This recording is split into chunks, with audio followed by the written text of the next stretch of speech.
내가 당신의 자녀인 것을 확신하니. 그래서 그놈들이 그토록 목을 꼿꼿이 세우고 핏대 세우며 당당하게 청구서 내밀잖아요. 오늘은 긍휼로 말미암는 하나님의 사랑이라는 제목으로 하나님의 말씀 함께 나눕니다. 오늘 본문에는 우리 구원에 있어 아주 중요한 요소 두 가지가 나옵니다. 바로 긍휼과 사랑입니다. 사도는 말씀하시죠. 긍휼이 풍성하신 하나님이 우리를 사랑하신 그 큰 사랑으로 인하여 허물로 죽은 우리를 그리스도와 함께 살리셨고 너희는 은혜로 구원을 받은 것이라.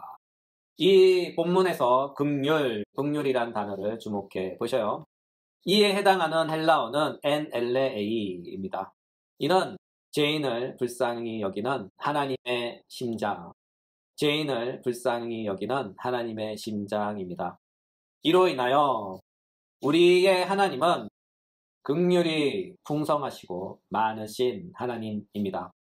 로마서 9장 15절 16절 모세에게 이르시되 내가 긍휼히 여길 자를 긍휼히 여기고 불쌍히 여길 자를 불쌍히 여기리라 하셨으니 그런즉 원하는 자로 말미암도 아니요 다른 박질하는 자로 말미암도 아니요 오직 긍휼히 여기시는 하나님으로 말미암은이니라.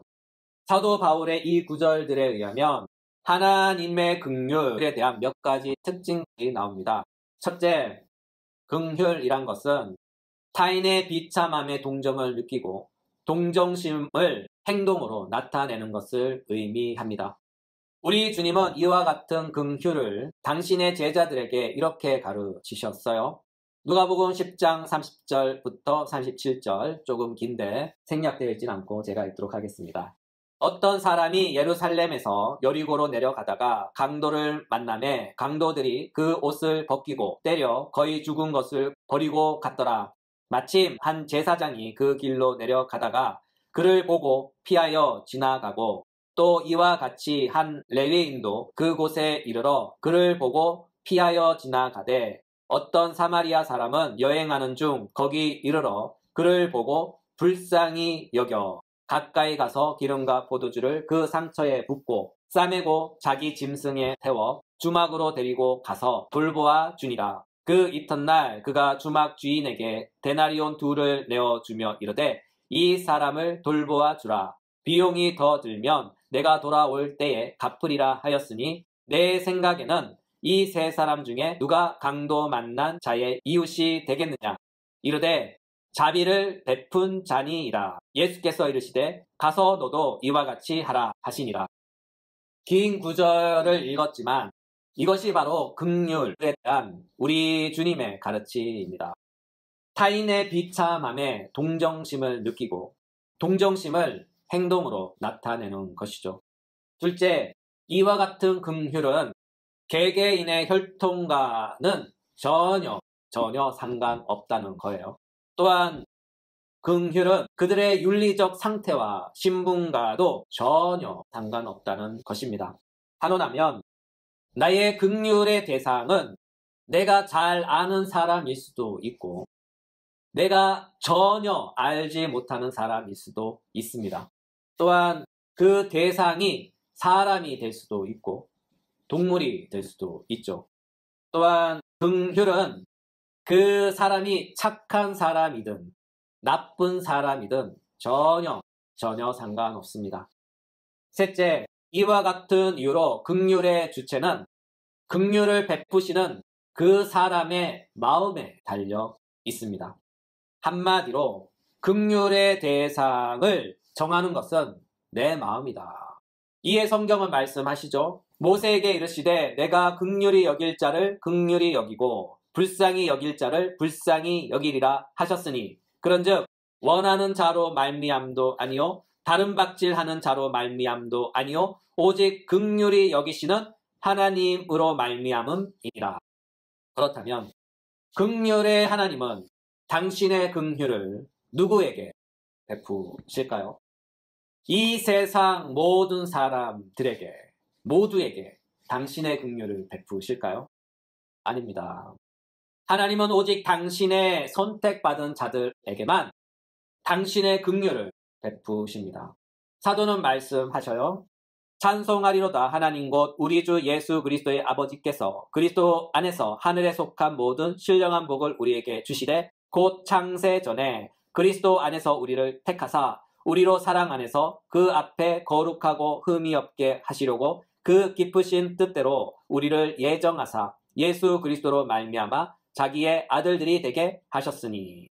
이 구절에서 하나님의 긍휼의 대상은 오직 창세 전에 그리스도 안에서 그의 기쁘신 뜻을 따라 택하심을 받은 자들입니다. 여러분, 그들이 누구일까요? 바로 그리스도인이라 불리는 기독교인들이죠. 기독교인들은 하나님의 긍휼을 입은 자들입니다. 하나님께서 우리의 비참함에 동정을 느끼시고 그 동정의 표현으로 우리를 복음으로 불러주셨고 예수 그리스도 안에서 우리에게 당신의 긍휼함인 구원을 베풀어 주신 거예요. 따라서 우리가 구원을 받았다. 이 말은 우리가 하나님의 긍휼함을 받았다 하는 뜻이죠. 이와 같은 이유로 하나님의 긍휼함으로 말미암은 구원은 우리의 상태와는 전혀 상관없습니다.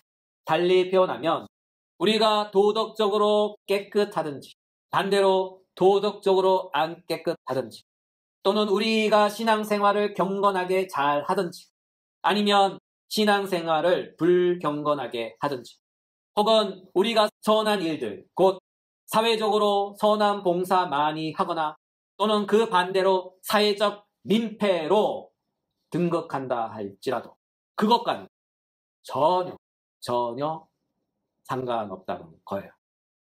긍휼함에 있어서 중요한 것은 바로 긍휼히 여기시는 하나님의 마음이 중요한 거죠. 그분의 긍휼히 여기는 기쁘신 뜻이 중요한 거예요. 이와 같은 이유로 성경은 증거합니다. 내가 긍휼히 여길 자를 긍휼히 여기리라. 이와 같은 맥락에서 누군가 당신은 어떻게 구원을 받았습니까? 라고 묻는다면 우리의 대답은 이것이죠. 하나님의 긍휼하심으로 말미암아 그의 기쁘신 뜻을 따라 우리는 구원받았습니다. 그럼 긍휼은 우리 구원의 핵심입니다. 하나님의 불타는 긍휼함의 뜨거운 심장이 나를 주목하셨고 나를 주목하신 하나님의 측은하심이 당신의 독생자 아들을 이 땅에 내려보내신 거예요. 그리고 그분의 긍휼이 당신의 독생자 아들을 십자가로 내모신 거죠. 그리고 마침내 나를 대신하여 나의 자리에서 나의 죄를 위하여 당신의 아들을 죄의 값으로 죽게 하신 거예요. 로마서 5장 8절 우리가 아직 죄인 되었을 때에 그리스도께서 우리를 위하여 죽으심으로 하나님께서 우리에 대한 자기의 사랑을 확증하셨느니라. 그리스도께서 우리를 위하여 죽으심은 바로 우리를 긍휼히 여기신 하나님 아버지의 마음의 나타남입니다. 이것을 우리는 사랑이라고 부릅니다. 사도 요한은 말씀합니다.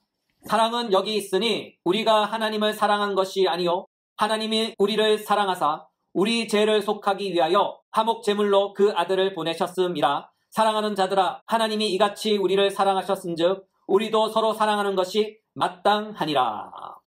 두 번째, 구원의 핵심 요소의 두 번째는 바로 사랑이죠. 사랑, 이에 해당하는 헬라어는 아가펜입니다. 원형은 아가페죠. 이 단어는 조건 없는 신적 사랑입니다. 달리 표현하면 하나님께서 우리에게 베푸시는 사랑에는 아무런 조건도 없는 100% 순수한 무조건적인 사랑입니다. 단언하면 우리가 이뻐서 또는 이쁜 짓을 해서 아니면 사랑받을 짓을 해서 하나님께서 우리를 사랑하는 것이 아니에요. 하나님의 사랑은 아무런 조건 없는 사랑입니다. 나를 있는 그 자체, 존재 그 자체를 사랑하시는 거예요. 하나님의 사랑을 받는 여러분, 우리가 만약 하나님의 사랑을 받고 있다면, 정말로 그렇게 생각한다면, 우리는 하나님의 관심을 끌기 위해, 그분의 사랑을 얻기 위해 너무 애쓰지 맙시다. 왜냐하면 하나님은 여러분을 있는 모습 그대로 사랑하시기 때문이죠. 이 말을 이해 못하신다면 제가 한 예화로 설명해 보도록 하겠습니다. 이것은 저의 간증이자 한 예화입니다. 저는 아버지의 사랑에 대해 잘 몰랐어요. 왜냐하면 아버지에 대한 저의 추억은 안 좋아요. 아주 안 좋습니다. 우울하고 많이 아프죠. 그래서 하나님 아버지의 사랑에 대해 이야기할 때, 또는 아버지의 사랑을 이해하는 데 있어서 아주 어려웠어요. 반면에 어머니의 사랑하면 쉽게 이해가 돼요. 어릴 적부터 저에 대한 어머니의 사랑은 거의 아가페적인 사랑이죠. 무조건적인 사랑이었어요. 그래서 어머니의 사랑에 대해서는 충분히 이해하고 공감합니다. 그런데 성경에는 하나님 어머니라는 말이 없잖아요. 그렇죠? 오직 하나님 아버지만 계십니다. 그리고 하나님 아버지의 사랑이 나오죠. 그래서 힘들었어요. 이해도 안 되고 공감도 안 되고 말이죠. 이와 같은 까닭에 한동안 사역을 하면서 하나님 아버지의 사랑을 이야기하고 전할 때 참 공허했습니다. 공감도 되지 않고 이해도 되지 않는 하나님 아버지의 사랑을 전하고 설교했어요. 그러다 결혼을 했죠. 그리고 결혼 4년 차에 하나님께서 우리 가정에 어여쁜 딸을 선물로 주셨습니다. 딸이 태어났고 몇 개월이 지났을까요? 새벽에 잠을 안 자며 칭얼대는 아기를 가슴에 안고 거실에서 재우면서 아기의 얼굴을 보고 있는데 갑자기 문득 하나님 아버지의 사랑이 가슴에 탁 임하는 거예요. 그리고 이런 생각이 드는 거죠. 오래돼서 정확한 표현은 아니지만 흐린 기억을 살려서 진술하자면 이렇습니다. 마음속에 이런 속삭임이 왔어요. 딸이 이쁘지? 그냥 사랑스럽지?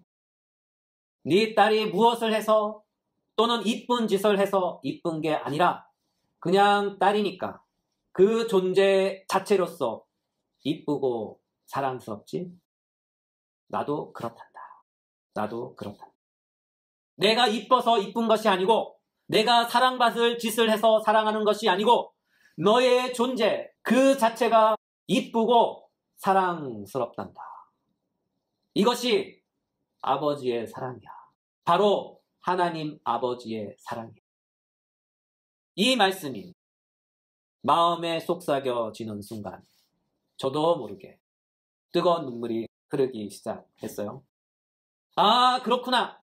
이것이 아버지의 사랑이구나.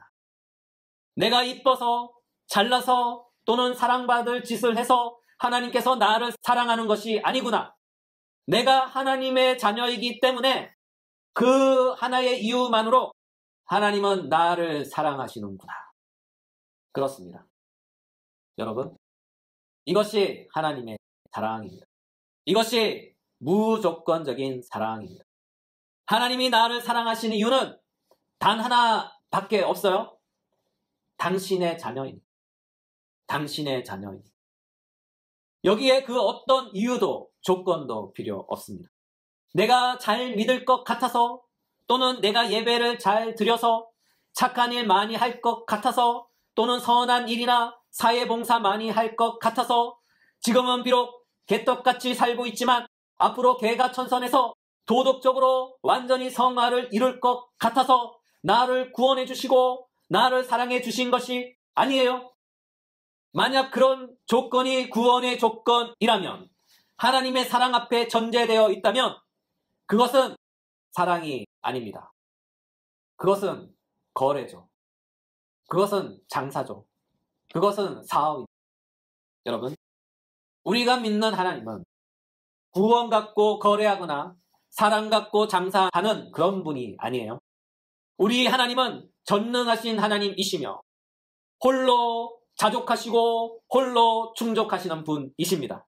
우리의 그 어떤 행위도 필요치 않으셔요. 왜요? 이 모든 세상이 그분이 만드신 거잖아요. 이 모든 세상은 그분의 소유잖아요. 이와 같은 까닭에 하나님이 이 세상에 뭔가 또 필요하다 싶으면 그냥 만드시면 되는 거예요. 그렇죠? 전능하신 하나님의 전능함이 당신의 손안에 있는데 하나님께서 무엇인들 못하시겠습니까? 그렇죠? 만약에 하나님께 불가능이 단 0.0000 무한대의 1이라도 존재한다면 그분은 하나님이 아니시죠. 그렇죠? 우리가 믿는 하나님은 무엇이든 다 할 수 있는 전능하신 분이시고 무엇이든 다 아시는 전지하시는 분이시고 시간과 공간을 초월하는 초월자이시면서 동시에 모든 시간과 모든 공간에 충만히 임재해 계시는 충만하신 하나님이십니다. 성경은 증거합니다. 거룩하다 거룩하다 거룩하다 만군의 여호와여 그의 영광이 온 땅에 충만하도다 하더라. 이사야서 40장 26절 너희는 눈을 높이 들어 누가 이 모든 것을 창조하였나 보라. 주께서는 수요대로 만상을 이끌어내시고 그들의 모든 이름을 부르시나니 그의 건세가 크고 그의 능력이 강함으로 하나도 빠짐이 없느니라. 따라서 이 모든 세상에 하나님이 안 계신 곳은 없습니다. 하나님은 저 끝없는 우주 모두를 채우시고 그곳에 편재해 계십니다. 우주도 정복한 과학도 도저히 도달할 수 없는 저 깊은 심해에도 우리의 하나님은 그곳에도 계십니다. 하나님은 모든 곳에 계십니다. 사실이 이와 같기에 하나님에게 필요한 것은 아무것도 없어요. 또한 이와 같이 완전하시고 완벽하시고 모든 것이 스스로 충족하신 분에게 우리가 해드릴 수 있는 것은 아무것도 없습니다. 한원하면 우리가 전능하신 하나님께 대하여 할 수 있는 것은 아무것도 없다. 우리가 전능하신 하나님께 대하여 할 수 있는 것은 아무것도 없다. 오히려 하나님을 사랑하고 그분을 향하여 우리가 예배하며 봉사하며 우리의 인생을 바쳐 헌신할 수 있는 기회를 주신 것은 우리의 입장에서는 하나님의 복이며 그분의 은혜입니다. 오히려 우리가 마땅히 감사할 일들이죠. 우리가 무엇이기에 감히 하나님을 알며 그분을 예배하며 그분을 섬기며 나의 인생을 바쳐서 헌신할 수 있겠습니까? 그렇죠? 우리는 하나님 앞에서 아무것도 아닌 존재들입니다. 성경은 이 사실을 이렇게 증거해요.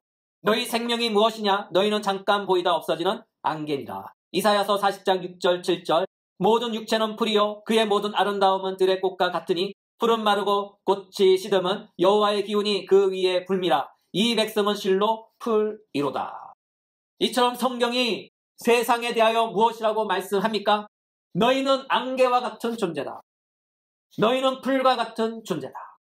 그러나 하나님은 안개와 같은 존재, 오늘 피었다 내일 풀과 같이 지는 존재를 사랑하신, 그것도 아무 조건 없이 사랑한다고 합니다. 따라서 하나님의 사랑을 받는 여러분, 너무 애쓰며 살지 맙시다. 하나님의 사랑을 그냥 누리십시오. 우리가 이미 받은 구원을 스스로 완성하려고 바둥바둥 애쓰며 또는 받은 구원을 잊어버릴까봐 노심초사하며 불안해하며 안절부절하며 살지 맙시다. 여러분, 그렇게 안 사셔도 돼요. 우리가 그렇게 신앙생활하는 이유는 딱 하나입니다. 하나님의 사랑을 못 믿어서. 그렇죠? 그분의 사랑을 확신하지 못하니까 그렇잖아요. 여러분, 우리 아이들을 보셔요. 어린 아이들이 부모님들에게 적반하장식으로 뭔가 맡겨놓은 것처럼 당당하게 무엇이든 요구할 수 있는 까닭은 당신들이 내 부모인 것을 확신하니까. 그렇죠? 내가 당신의 자녀인 것을 확신하니까. 그래서 그놈들이 그토록 목을 꼿꼿이 세우고 핏대 세우며 당당하게 청구서 내밀잖아요. 그렇죠? 여러분, 하나님 사랑을 믿으십니까? 그렇다면 아무 조건 없이 내 존재 그 자체를 사랑하시고 이뻐하시고 구원해 주신 신적 사랑을 그냥 믿으셔요. 그러면 하나님의 사랑이 더욱더 풍성하게 여러분의 영혼에 임할 줄 믿습니다. 따라서 하나님의 사랑은 조건 없는 사랑, 있는 모습 그대로의 나를 사랑하시는 신적 사랑입니다. 하나님은 이와 같은 신적인 사랑으로 우리를 구원하셨습니다. 그럼 우리는 이 사랑만을 기억합시다. 우리는 이 사랑만을 가슴에 품고 살아갑시다. 마지막으로 성경 말씀 읽고 오늘 설교를 마치도록 하겠습니다. 스바냐 3장 17절. 너의 하나님 여호와가 너의 가운데 계시니 그는 구원을 베푸실 전능자이시라. 그가 너로 말미암아 기쁨을 이기지 못하시며 너를 잠잠히 사랑하시며 너로 말미암아 즐거이 부르며 기뻐하시리라. 아멘.